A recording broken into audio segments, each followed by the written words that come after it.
할렐루야. 우리 옆 사람과 인사하겠습니다. 악인의 형통을 부러워하지 맙시다. 오늘 이 아침에 하나님의 말씀 잠언 24장 17절에서 22절이 되겠습니다. 잠언 24장 17절에서 22절입니다. 우리 찾으신 줄 알고 다 같이 함께 합독을 하겠습니다. 다 같이요. 내 원수가 넘어질 때에 즐거워하지 말며 그가 엎드러질 때에 마음에 기뻐하지 말라. 여호와께서 이것을 보시고 기뻐하지 아니하사 그의 진노를 그에게서 옮기실까 두려우니라. 너는 행악자들로 말미암아 분을 품지 말며 악인의 형통함을 부러워하지 말라. 대저 행악자는 장래가 없겠고 악인의 등불은 꺼지리라. 내 아들아, 여호와와 왕을 경외하고 반역자와 더불어 사귀지 말라. 대저 그들의 재앙은 속히 임하리니 그 둘의 멸망을 누가 알랴. 아멘. 기도하겠습니다. 거룩하신 아버지 하나님, 죄와 사망의 법에 매여 있던 우리들을 오직 그 하나님의 은혜로 구원하여 주시고 하나님의 자녀 삼아 주셔서 오늘 이 아침 주의 날에도 은혜의 보좌 앞에 나와 살아계신 하나님을 예배할 수 있는 특별한 은총을 허락해 주시니 감사합니다. 하나님을 예배하는 시간인데 우리의 마음과 생각이 주의 보좌를 향하기를 원합니다. 선포되는 그 하나님의 말씀 앞에 우리의 영혼이 믿음으로 반응하기를 원합니다. 그래서 오늘 그 하나님의 말씀이 우리 마음에 새겨지게 도와주시고 우리는 그 삶의 현장에서 말씀대로 순종하여 말씀대로 이루고 행하시는 신실하신 하나님을 경험하게 하여 주옵소서. 이 시간 예배는 드림이기에 살아계신 우리 하나님 아버지 앞에 우리의 마음과 생각과 우리의 육체와 귀한 물질을 드려 경배합니다.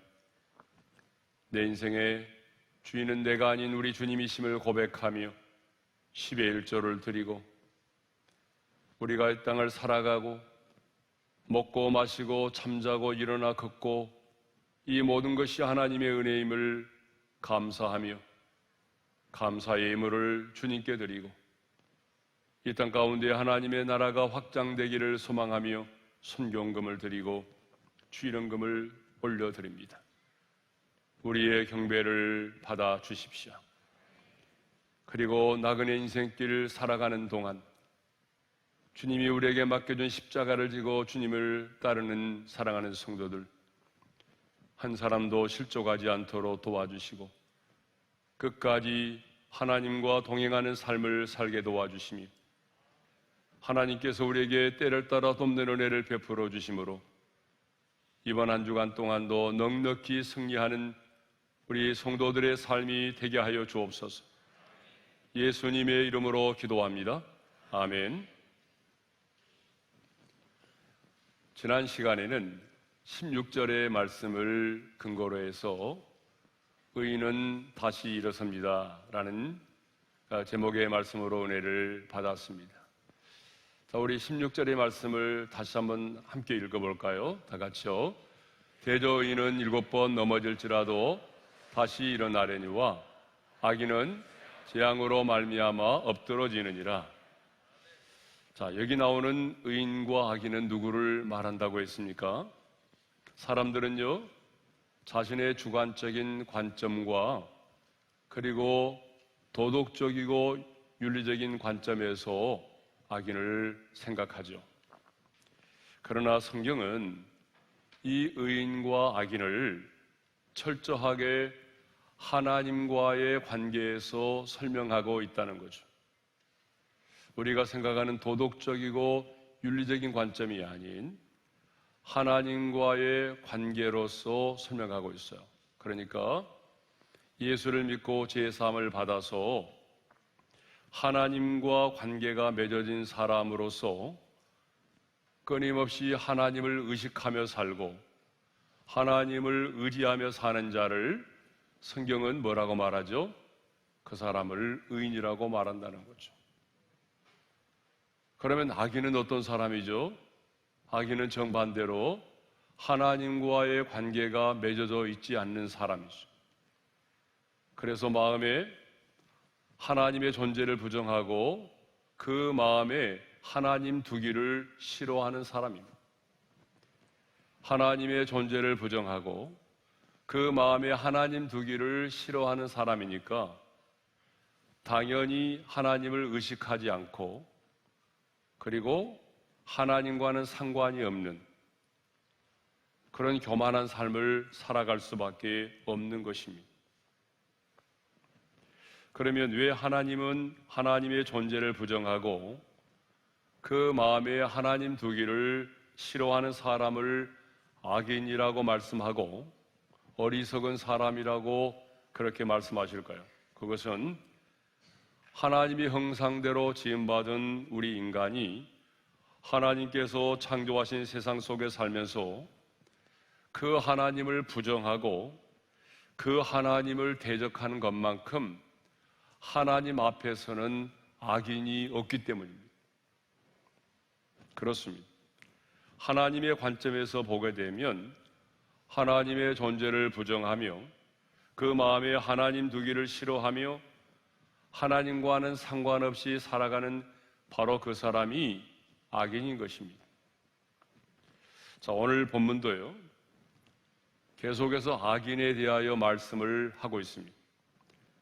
하나님의 사람인 우리는 악인에 대하여 어떤 생각을 가져야 되고 그리고 이 땅을 살아가면서 내 주변에 있는 내가 만나고 있는 그 악인을 어떻게 대하며 살아가야 하는지 오늘 본문은 우리에게 말씀하고 있습니다.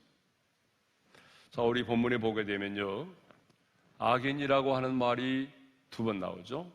오늘 본문 17절에서 22절에 보게 되면 악인이라고 하는 말이 두 번 나오고요, 원수라는 말이 한 번 나오고 그리고 행악자라고 하는 말이 두 번 나오고 반역자라는 말이 한 번 나와요. 그런데 원수와 행악자와 반역자라는 말 역시 넓은 의미로 보게 되면 악인을 말하는 거예요. 그러니까 오늘 우리가 읽은 본문은 악인에 대하여 다루고 있습니다.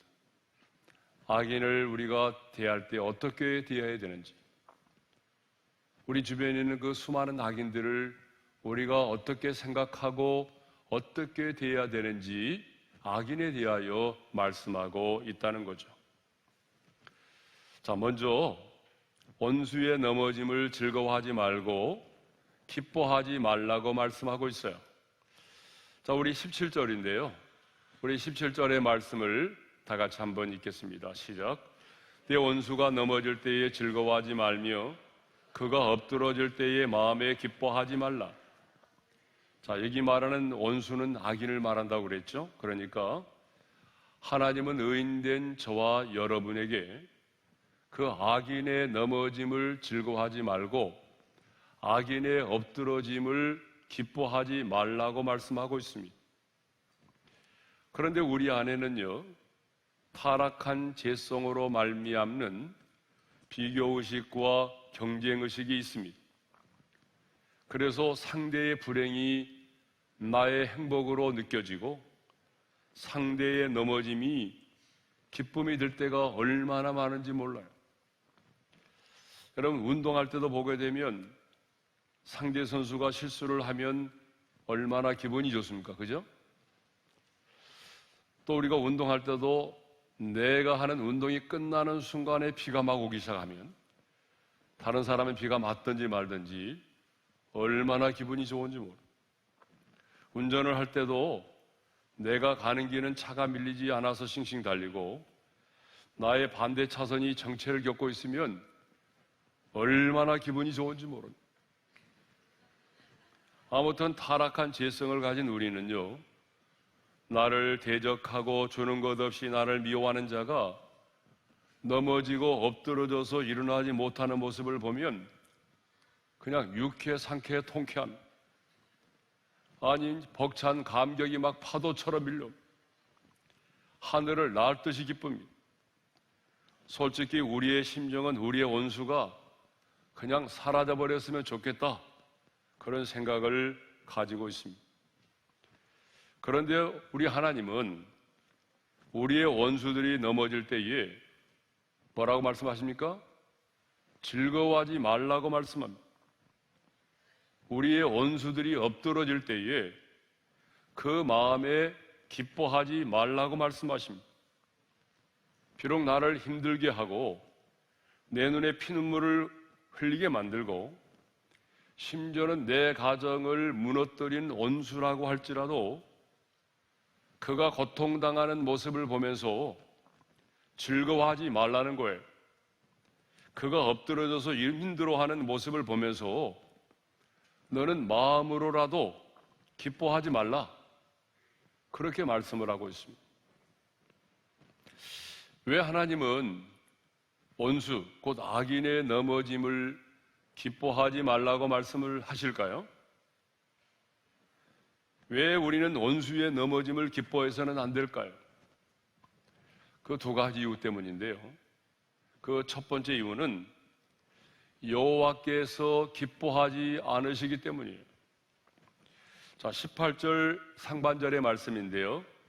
우리 함께 읽도록 하겠습니다. 다 같이요.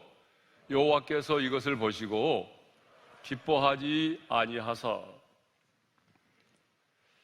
그러면 왜 하나님은 원수의 넘어짐을 보면서 기뻐하지 말라고 말씀하실까요? 그것은 하나님이 기뻐하지 않으시기 때문이라는 거예요. 원수 곧 악인이 넘어지고 엎드러졌다고 하는 것은요, 하나님의 심판이 그에게 임하였음을 말합니다. 그런데 하나님은 당신의 공의를 위해서 악인을 심판하시지만 그 마음은 편치 않으시다는 거예요. 자식을 징계하는 부모의 마음이 편치 않듯이 당신의 형상대로 지음을 받은 인간을 심판하시는 하나님의 마음도 역시 슬프고 아프다는 거예요. 그렇기 때문에 악인의 넘어짐을 기뻐하지 말라는 거예요. 하나님께서 어쩔 수 없이 당신의 공의를 따라서 심판하시지만 심판하시는 하나님의 마음이 아프다는 거예요. 그러니까 하나님께 속한 우리도 악인의 넘어짐을 보면서 기뻐하거나 즐거워하지 말라는 거예요. 두 번째로, 왜 우리는 악인, 원수의 넘어짐을 기뻐하면 안 되는가? 그 두 번째로는 악인의 진노가 내게 임할 수 있기 때문입니다.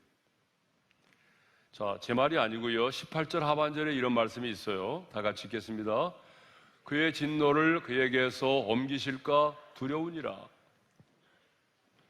그의 진노를 그에게서 옮기신다는 말은요, 하나님의 진노가 내게도 임할 수 있음을 말합니다. 그렇습니다, 여러분. 원수가 넘어졌을 때에 그것을 바라보고 즐거워하게 되면 그 하나님의 진노가 내게도 임할 수 있다는 거예요. 왜냐하면 악인의 넘어짐을 보고 기뻐하고 즐거워하게 되면 사탄으로 하여금 내 마음과 생각을 지배하도록 내어주기 때문입니다. 하나님께서 우리를 괘씸히 여겨가지고 네가 악인의 넘어짐을 즐거워해? 그러면 너도 한번 당해봐라. 그래서 하나님이 우리에게 보복하는 것이 아니라 악인의 넘어짐을 기뻐하고 즐거워하게 되면 사탄이 틈을 탄다는 거예요. 사탄이 우리의 마음과 생각을 지배하게 된다는 거죠. 그래서 하나님은 사도 바울을 통해서 로마서 12장 19절에서 이런 말씀을 하셨습니다. 우리 함께 읽겠습니다. 다 같이요. 내 사랑하는 자들아, 너희가 친히 원수를 갚지 말고 하나님의 진노하심에 맡기라. 기록되었으되 원수 갚는 것이 내게 있으니 내가 갚으리라. 원수를 친히 갚으려고 하지 말라는 거예요. 왜 그럴까요? 내가 원수를 갚으려고 하다 보게 되면 내가 다친다는 거예요. 내 영혼에 유익이 되지 않는다는 거예요. 내가 원수를 갚기 위해서 마음에 분노를 품게 되고 그러면 어둠의 영이 나에게 공격할 수 있는 기회를 만들어준다는 거죠. 그래서 그 진노가 내게도 임할 수 있는 거예요. 왜 악인의 넘어짐을 기뻐하지 말라고 말씀하십니까? 첫째는 여호와께서 기뻐하지 않으시기 때문이고요. 두 번째로는 그 진노가 내게도 임할 수 있기 때문에 악인의 넘어짐을 기뻐하거나 즐거워하지 말라, 이렇게 말씀을 하시는 겁니다. 자, 하나님은요, 악인의 넘어짐을 보고 기뻐하지 않는 것으로 끝나는 것이 아니라 이번에는 이렇게 말씀하시네요. 악인의 형통을 부러워하지 말라고 말씀하세요. 자, 오늘 보면 19절의 말씀인데요. 우리 다 같이 한번 19절의 말씀을 읽겠습니다. 시작. 너는 행악자들로 말미암아 분을 품지 말며 악인의 형통함을 부러워하지 말라. 우리 한번 따라서 하겠습니다. 악인의 형통함을 부러워하지 말라. 자, 잠언 24장 1절에도 이런 말씀이 있어요. 다 같이요. 너는 악인의 형통함을 부러워하지 말며. 성경은 여러 곳에서 악인의 형통을 부러워하지 말 것을 말씀하고 있습니다. 성경에서 이렇게 여러 곳에서 악인의 형통을 부러워하지 말라라고 말씀하는 것을 보게 되면 우리가 사는 이 세상에 악인의 형통을 부러워하는 사람이 그만큼 많다는 것을 증명하고 있습니다. 신앙생활을 하다 보게 되면요, 속이 상할 때가 있어요. 신앙생활을 하다 보게 되면 사람 때문이 아니라 하나님 때문에 마음이 편치 않을 때가 있어요. 사람이 아닌 하나님께 시험이 들 때가 있어요. 아니, 하나님을 향하여 의문이 풀리지 않을 때가 있어요. 여러분, 있어요, 없어요? 당연히 있죠. 사람에게만 시험 드는 것이 아니라 하나님에게 시험이 들어요. 그리고 의문이 들 때가 많아요. 하나님에 대해서 마음이 편치 않아요. 그래서 하나님에 대해서 삐지고 토라진 사람들 의외로 많습니다. 근데 여러분, 그때가 언제죠? 여러분, 언제 여러분이 하나님에게 의문이 들고 마음이 편치 않고 시험에 들어요?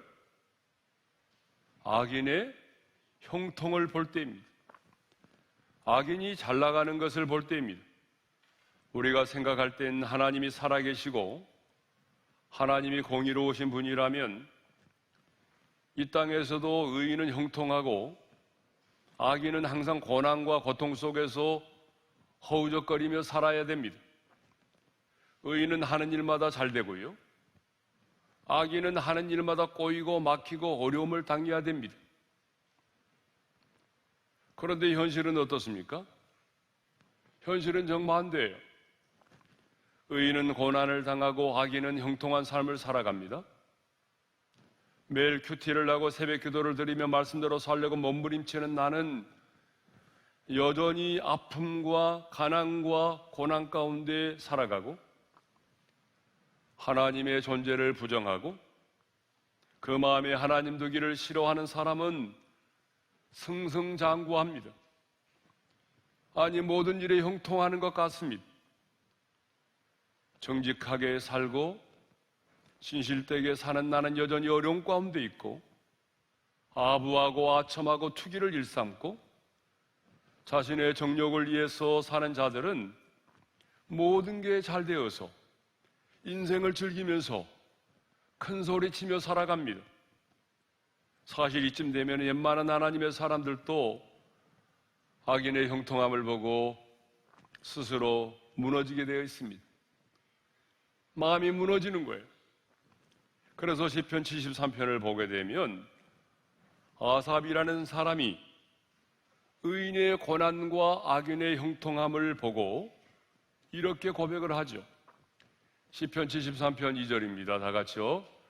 나는 거의 넘어질 뻔하였고 나의 걸음이 미끄러질 뻔하였으니. 거의 실족할 뻔했다는 거잖아요. 시편 73편을 보게 되면 악인은 급살맞아 죽어야 됩니다. 그런데 죽을 때까지도 건강하게 잘 사는 거예요. 고난도 없고 죽을 때까지 재앙도 없는 거예요.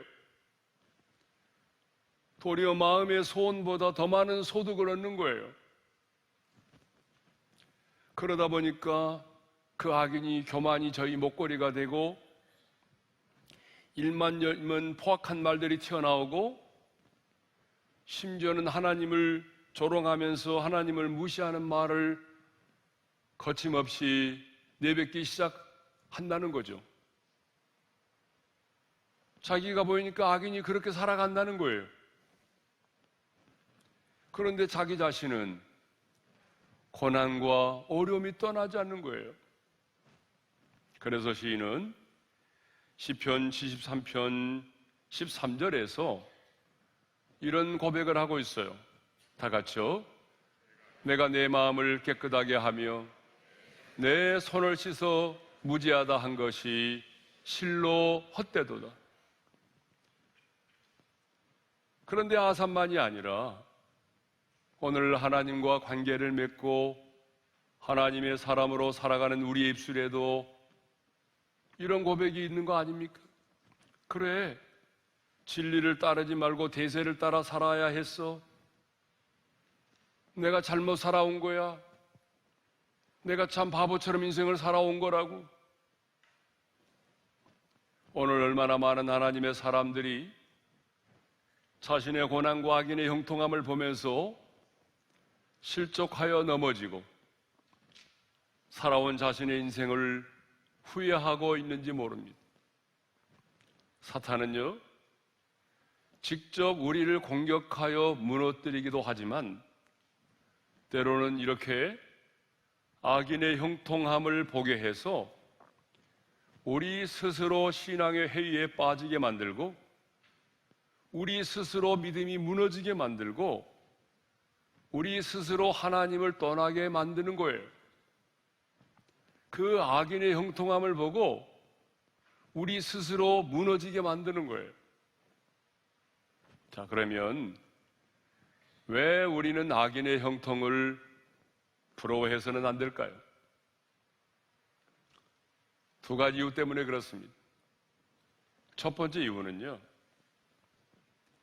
악인에게는 장래가 없기 때문에 그렇습니다. 악인에게는 장래가 없어요. 자, 20절 상반절의 말씀을 읽겠습니다. 다 같이요. 대저 행악자는 장래가 없겠고, 여기서 행악자는 악인을 말하죠. 왜 악인에게는 장래가 없을까요? 그것은 악인은 재앙으로 말미암아 엎드러지기 때문이에요. 16절 하반절의 말씀을 읽겠습니다. 다 같이요. 악인은 재앙으로 말미암아 엎드러지느니라. 의인은 7번 넘어질지라도 다시 일어나지만 악인은 재앙으로 말미암아 엎드러진다는 거예요. 엎드러진다는 말은 다시 일어서지 못하는 것을 말합니다. 그러면 왜 악인은 재앙으로 말미암아 엎드러져서 다시 일어서지 못할까요? 왜 악인은 일어서지 못하죠? 소망이 없기 때문에 그래요. 사람들이 엎드러진 다음에 일어서지 못하는 것은요, 내일에 대한 희망이 없기 때문에 그래요. 왜 사람이 일어서지 못하느냐? 고난이 커서가 아니에요. 엄밀하게 따지면 내가 당면한 인생의 문제가 커서가 아니라 내일에 대한 희망이 없기 때문에 그래요. 그러므로 우리 인생의 가장 큰 저주는요, 바로 미래와 희망이 없는 것이죠. 그래서 킬케고르는 말하기를 절망은 죽음에 이르는 병이다라고 했어요. 그런데 여러분, 안타깝게도 지금 우리의 다음 세대들을 보게 되면 미래와 희망이 없다는 거예요. 청소년들 중에 10명 중에 4명은 아무 희망이 없다라고 말해요. 우리 청년 세대를 가리켜서 뭐 M4 세대, 뭐 3포 세대, 5포 세대 이런 말이 있잖아요. 예? 여러분, 3포 세대가 뭡니까? 뭐 연애와 결혼과 출산을 포기했다는 거 아닙니까? 예? 5포 세대는 거기에 2가지를 더 추가하고, 예? 그래서 직장도 포기하고 내 집 마련도 꿈도 포기했다는 거 아닙니까? 모든 것을 포기해버렸다는 거예요. 이게 우리 청년들의 가장 큰 불행이죠. 우리 청년들의 앞날의 미래와 희망이 보이지 않는다는 거예요. 예? 미래와 희망이 없기 때문에 순간의 쾌락을 위해서 사는 것입니다. 미래와 희망이 없기 때문에 여러분, 게임에 중독이 되어 살아가는 거예요. 내 인생에 미래와 희망이 없기 때문에 도전하는 것이 아니라 그냥 닥치는 대로 인생을 사는 거예요. 지금 이게 우리 다음 세대의 가장 큰 문제는 미래와 희망을 잃어버렸다는 거예요. 예? 우리가 왜 악인의 형통을 부러워해서는 안 됩니까? 악인에게는 미래와 희망이 없기 때문입니다. 그러나 우리 하나님은 언제나 하나님의 자녀된 우리에게 미래와 희망을 주기를 원하십니다. 예레미야 29장 11절의 말씀을 우리 함께 읽겠습니다. 다 같이요. 여호와의 말씀이니라. 너희를 향한 나의 생각을 내가 아나니 평안이요 재앙이 아니니라.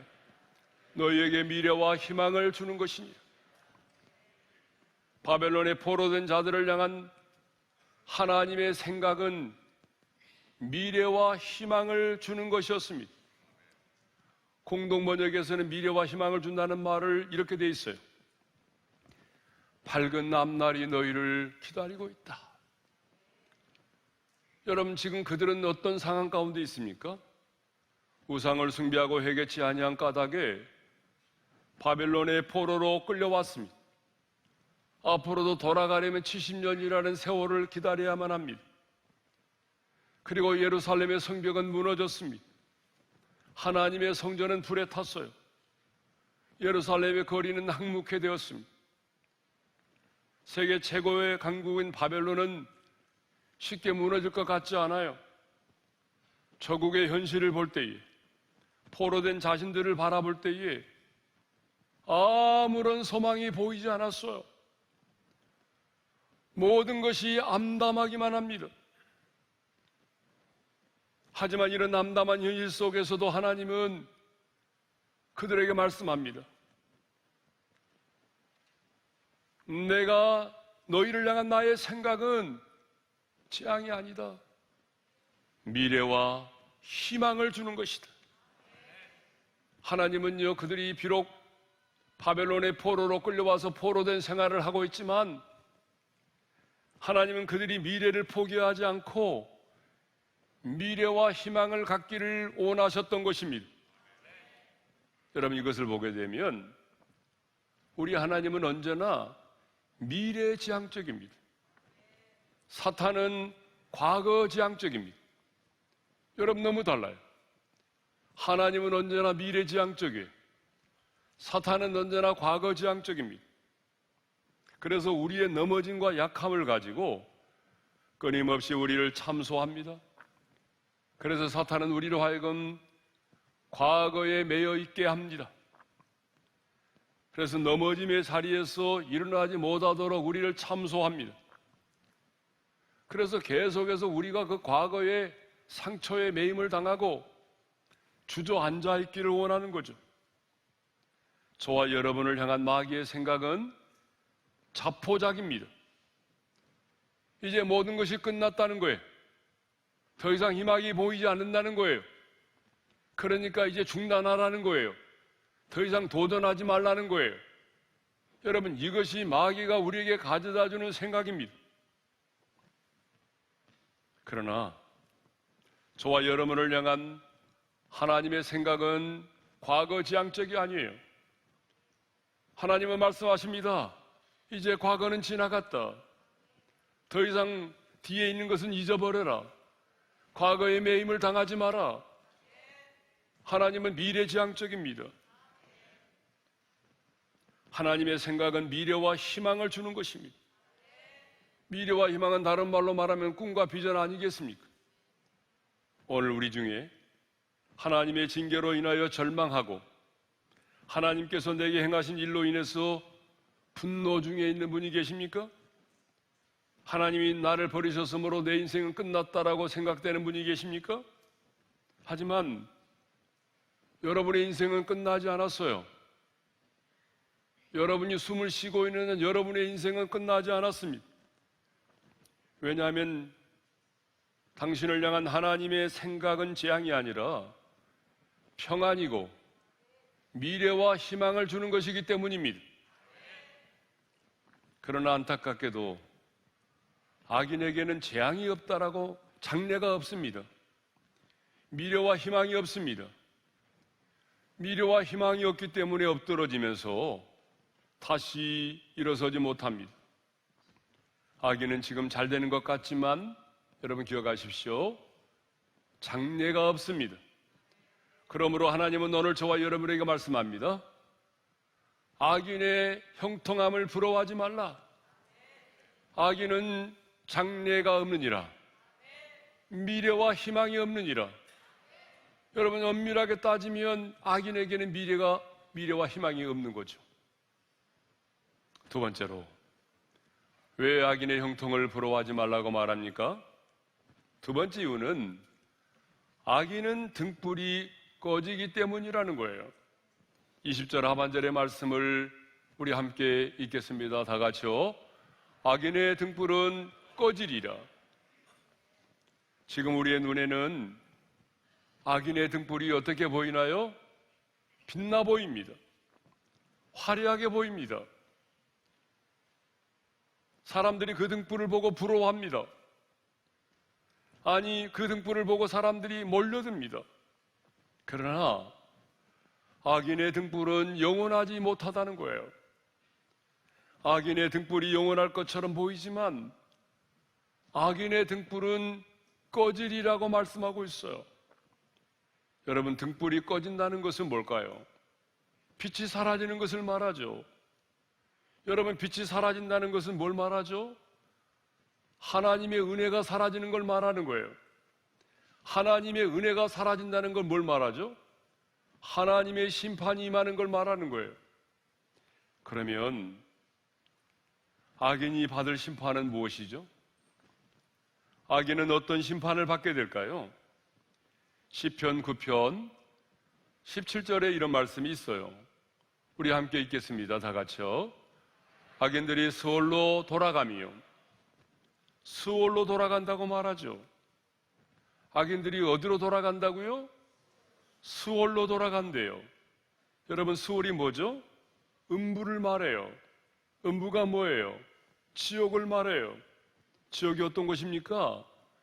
여러분, 유황불이 활활 타오르지만 빛이 없는 곳이 바로 지옥이에요. 지옥의 유황불은 뜨겁기만 하지 빛을 발하지 않아요. 그러니까 유황불이 활활 타오르는 어두운 곳, 빛이 없는 곳, 말로는 표현할 수 없는 목마름과 고통과 증오가 있는 곳이에요. 누가복음 16장을 보게 되면 주거 음부의 고통 가운데 떨어진 부자가 이렇게 말하죠. 자, 누가복음 16장 24절을 읽겠어요. 다 같이요. 아버지 아브라함이여, 나를 긍휼히 여기사 나사로를 보내어 그 손가락 끝에 물을 찍어 내 혀를 서늘하게 하소서. 내가 이 불꽃 가운데서 괴로워하나이다. 여러분, 부자와 거지 나사로가 다 죽었어요. 거지 나사로는 천사의 인도를 받아서 아브라함의 품에 안겼습니다. 그런데 부자도 죽었습니다. 부자는 죽자마자 어디에 떨어졌다고 말하죠? 음부의 고통 중에 떨어졌다. 여러분, 음부의 고통이 어떤 것이었습니까? 얼마나 목말랐으면은 내 혀를 이 손가락 끝에 나사로를 보내가지고 손가락 끝에 물을 찍어서 내 혀를 서늘하게 해달라고 말하죠. 내가 이 불꽃 가운데서 괴로워한다고 말하잖아요. 아기는 결국 이 부자처럼 음부의 고통 중에 떨어져서 괴로움을 당하게 되는 것입니다. 하나님의 존재를 부정하고 그 마음에 하나님 두기를 싫어하는 자, 그래서 육체의 소욕을 따라 사는 자는 마침내 이와 같은 지옥에 떨어질 수밖에 없다는 거예요. 악인의 등불은 영원하지 않습니다. 언젠가는 꺼지게 되어 있습니다. 여러분, 우리의 눈에는 악인의 흥함이 영원할 것처럼 보이지만 시간이 지나면 악인의 등불은 반드시 꺼지게 되어 있습니다. 그래서 다윗은 시편 37편 1절에서 이렇게 말합니다. 악을 행하는 자들 때문에 불평하지 말며 불의를 행하는 자들을 시기하지 말지어다. 그러면서 그 이유를 이렇게 말해요. 시편 37편 2절의 말씀을 읽겠습니다. 다 같이요. 그들은 풀과 같이 속히 배임을 당할 것이며 푸른 채소같이 세잔할 것이미로다. 왜 악을 행하는 자들에 대해서 불평하거나 시기하지 말라고 말합니까? 악인은 풀과 같이 속히 배임을 당하고 푸른 채소같이 세잔할 것이기 때문입니다. 풀과 채소는 빠르게 성장합니다. 그러나 그 수명이 오래가지 않습니다. 길어야 한철입니다. 한철이 지나기 전에 다 사라지고 말죠. 그래서 다윗은 이어서 시편 37편 10절에서 이렇게 말하고 있어요. 다 같이요. 잠시 후에는 악인이 없어지리니 네가 그것을 자세히 살필지라도 없으리로다. 본문 22절에서도 보게 되면 악인들에게 재앙이 속히 임할 것이다라고 말하잖아요. 22절의 말씀을 읽겠습니다. 대저 그들의 재앙은 속히 임하리니 그들의 멸망을 누가 알랴. 여기서 말하는 재앙은 하나님의 공의로운 심판을 말합니다. 악인을 향한 하나님의 심판이 더딘 것처럼 보이지만 때가 되면 반드시 심판이 임하게 될 것이고 악인은 멸망을 당하게 된다는 거예요. 여러분, 우리의 눈에는 악인의 형통이 영원할 것처럼 보입니다. 그 이유는 많은 경우 하나님께서 악인들의 행위에 대하여 즉각적으로 심판을 즉각적으로 보응하지 않으시기 때문입니다. 그렇잖아요, 여러분. 악인이 어떤 죄를 지으면 곧바로 하나님이 보응하시던가요? 많은 경우 그렇게 하지 않으세요. 그러므로 내 생전에 악인을 향한 하나님의 심판을 보지 못하고 내가 죽을 수 있습니다. 그러나 여러분 분명히 기억하십시오. 잠시 후면 악인은 사라집니다. 하나님은 반드시 악을 행하는 자들을 심판하십니다. 그러므로 악인의 형통을 부러워하지 마십시오. 악인의 형통과 번영을 인하여 불평하지 마십시오. 그런데 너무나 많은 하나님의 사람들이 악인과 자신을 비교하면서 악인의 성공과 출세를 부러워하고 있습니다. 그러나 이것은 모래에 지은 화려한 집을 보면서 부러워하는 것과 같습니다. 그러므로 오늘 이후로는 악인의 형통을 부러워하지 않기를 바랍니다. 내 인생이 아무리 힘들고 어려워도 십자가를 지고 주님을 따르는 길이 버거워서 주님 아시지요? 주님 아시지요를 연발하면서 살아가지만 악인의 형통을 부러워하지 마십시오. 내 삶이 화려하지 않고 꽃처럼 향기 나는 생활이 아니더라도 내가 여전히 가난 가운데 있고 내 주변에 나를 대적하는 자가 많을지라도, 아니 설령 내가 연약하여 넘어지고 또 넘어졌을지라도 하나님 없이 살아가는 사람들의 형통을 부러워하지 않기를 바랍니다. 아니 악인의 형통을 보면서 불평하거나 화도 내지 않기를 바랍니다. 오늘 이후로 움츠러드는 어깨를 펴고 당당하게 걷고 당당하게 말하고 당당하게 바라보고 당당하게 살아가시기를 바랍니다. 왜냐하면 그 어떤 것도 하나님의 사랑에서 나를 끊을 수 없기 때문이죠. 왜냐하면 당신은 하나님께 속한 하나님의 사람이기 때문입니다. 하나님께 속한 하나님의 사람이기, 하나님과 관계를 맺고 살아가는 하나님의 사람이기, 우리는 악인의 넘어짐을 기뻐하지도 말고 악인의 형통을 부러워하지도 말고 당당하게 하나님의 사람답게 살아가십시다. 주신 말씀 마음에 새기면서 빛이 없어도 환하게 다가오시는 찬양을 함께 드리겠습니다. 빛이 없어도 환하게 다가오신 주 예수, 나의 당신이여.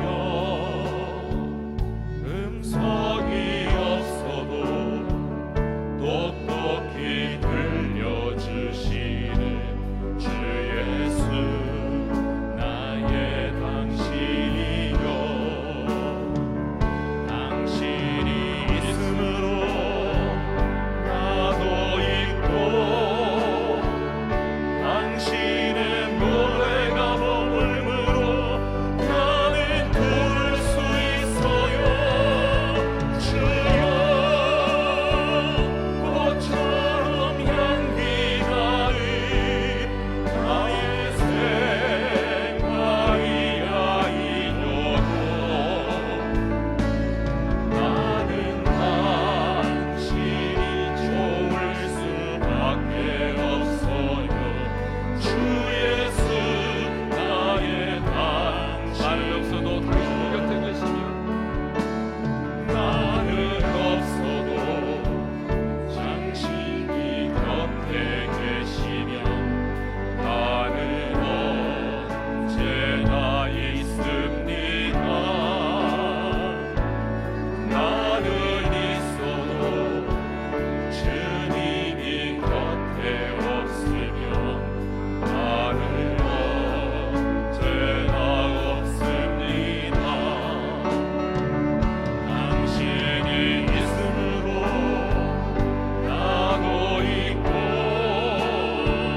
당신의 노래가 머물므로 나는 부를 수 있어요. 주여, 꽃처럼 향기 나는 나의 생활이야. 이녀도 나는 당신이 좋을 수밖에 없어요. 주 예수, 나의 당신으로 나도 있고, 당신이 있음으로 나도 있고, 당신의 노래가 머물므로 나는 부를 수 있어요. 주여, 꽃처럼 향기 나는 나의 생활이 아니어도 나는 당신이 좋을 수밖에 없어요. 주 예수, 나의 당신이요.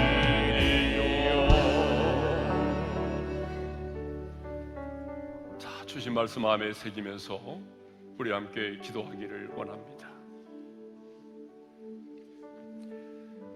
오늘 우리 주님은 우리에게 말씀하십니다. 악인의 넘어짐을 즐거워하지도 말고 기뻐하지 말라. 왜냐하면 하나님 자신이 기뻐하지 않기 때문입니다. 하나님의 공의로운 공의를 따라서 심판하시지만 하나님 마음이 기쁘지 않으세요. 악인의 진노가 내게 임할 수 있기 때문에 하나님은 악인의 넘어짐을 기뻐하지 말라는 거죠. 더 나아가 우리에게 악인의 형통을 부러워하지 말라고 말씀하시죠. 왜요? 악인은 장래가 없기 때문에 그렇습니다. 내일에 대한 희망이 없기 때문에 일어서지 못한다는 거죠. 사탄은 과거지향적이에요. 그래서 늘 우리에게 말합니다. 끝장, 너는 끝났어. 너는 안 돼. 너는 일어설 수 없어. 그래서 우리로 하여금 중단하게 만들고 자포자기하게 만들어요. 그러나 여러분, 우리 하나님은 그렇지 않아요. 하나님은 미래지향적이에요. 이전 것은 지나갔다. 뒤에 있는 것은 잊어버려라. 이제 표대를 향하여 달려가라. 너희를 향한 나의 생각은 재앙이 아니다. 너희를 향한 나의 생각은 미래와 희망을 주는 것이다. 여러분, 내일에 대한 희망을 가진 자는 어떤 상황 속에서도 다시 일어설 수가 있어요. 두 번째로, 왜 악인의 형통을 부러워하지 말라고 말합니까? 악인의 등불은 꺼지리라. 꺼지고 만다는 거죠. 영원하지 않는다는 거죠. 꺼진다는 것은 빛이 사라진다는 것이고 은혜가 사라진다는 것이고 하나님의 심판이 임한다는 거예요. 그러니까 그 악인의 형통을 부러워하지 말라는 거죠. 악인의 형통을 부러워하지 말고, 너는 하나님의 사람이니까 아무리 힘들어도, 십자가를 지고 주님을 따르는 길이 아무리 버거워서 주여 하시지요, 주여 하시지요를 반복하며 따라가지만 그래도 당당하게 살라는 거예요. 감사하며 살라는 거예요. 오늘 주신 말씀 붙들고, 내가 악인의 넘어짐을 기뻐하지 않고 악인의 형통을 부러워하지 않고 내가 하나님의 사람으로서 당당하게 살겠습니다. 미래와 희망을 가지고 살겠습니다. 주여 한번 부르고 기도할까요? 주여! 할렐루야. 우리 아버지 하나님, 오늘도 우리에게 귀한 말씀을 주셔서 감사합니다. 아버지 하나님, 악인의 넘어짐을 기뻐하고 즐거워하지 말라고 말씀하신 우리 주님, 악인이 넘어질 때에 기뻐하지 않기를 원합니다. 하나님이 마음이 기뻐하지 않기를, 하나님의 자녀된 우리도 악인의 넘어짐을 기뻐하고 즐거워하지 않도록 도와주시옵소서. 뿐만 아니라 아버지 하나님, 악인의 진노가 내게 임할 수 있기에 악인의 넘어짐을 보면서 아버지 하나님이 즐거워하지 않도록, 기뻐하지 않도록 성령님 우리의 마음과 생각을 온전히 사로잡아 주시기를 간절히 원합니다. 자비로우시고 은혜로우신 우리 아버지 하나님, 악인의 형통을 부러워하지 말라고 말씀하신 우리 주님, 하나님 악인의 형통을 부러워하지 않기를 원합니다. 하나님의 장래가 없기에, 내일에 대한 희망이 없기 때문에요. 아버지는 내일에 대한 희망이 없기 때문에 주저앉아있는 그들을 바라보면서 우리가 부러워하지 않게 도와주시옵소서. 과거의 매임을 당하지 않기를 원합니다. 이제 미래와 희망을 주기를 원하시는 주님, 하나님이 주시는 미래와 희망을 가지고 도전할 수 있는 사랑하는 우리 어른의 성도들이 되게 하여 주옵소서. 더 이상 과거의 매임을 당하지 않도록 도와주십시오. 이제 뒤에 있는 것은 잊어버리게 도와주시고 하나님이 내 인생에 주신 표대만을 향하여 달려가기를 원합니다. 악인의 등불은 꺼지리라. 악인의 등불은 반드시 꺼진다는 사실을 생각하면서 하나님, 오늘 내 인생이 힘들고 가난하고 고통 가운데 있을지라도, 주님을 따르는 그 인생의 소금길이 힘들지라도 하나님이여 당당하게 살기를 원합니다. 하나님께 속한 하나님의 사람으로서 당당하게 살아가게 도와주옵소서. 당당하게 말하게 하시고 당당하게 걷게 하시고 당당하게 살아갈 수 있는 우리 오륜의 모든 성도들이 되게 하여 주시옵소서. 이제는 우리 주 예수 그리스도의 은혜와 하나님 아버지의 영원한 그 사랑하심과 성령님의 감동, 감화, 교통, 인도하심이 악인의 넘어짐을 기뻐하지 않고 악인의 형통을 부러워하지 않고 하나님께 속한 하나님의 사람으로서 당당하게 인생을 살기를 소망하는 모든 지체들 위해 이제로부터 영원토록 함께 하시기를 축원하옵나이다. 아멘.